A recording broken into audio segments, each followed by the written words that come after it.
Hi friends, welcome back to Raya Samayal. Raya சமையலில் வாங்க இன்றைக்கி மட்டன் பிரியாணி எப்படி செய்கிறதுன்னு பார்க்கலாம். டைம் பார்த்திங்கன்னா 11 o'clock ஆகிடுச்சு. இன்றைக்கி சண்டேங்கிறதுனால கொஞ்சம் லேட்டாக தான் சமையல் ஆரம்பிச்சிருக்கோம்.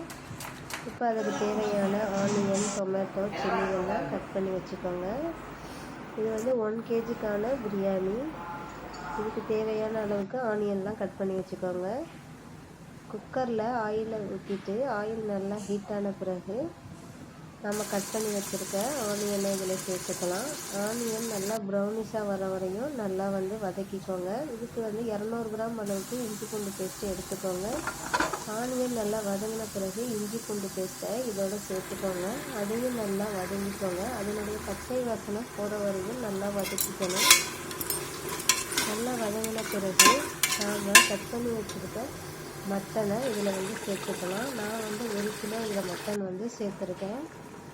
நல்லா இஞ்சி பூண்டு பேஸ்ட்டோடு நல்லா வதக்கி விடுங்க.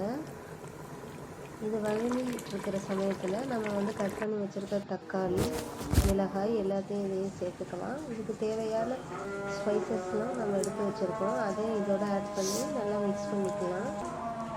ஒரு மிக்ஸி ஜாரில் 2 பீஸ் பட்டை, கிராம்பு, ஏலக்காய், ஒரு 6 முந்திரி பருப்பு, 6 பாதாம் போட்டு நல்லா கொரகொரப்பாக அரைச்சிக்கோங்க.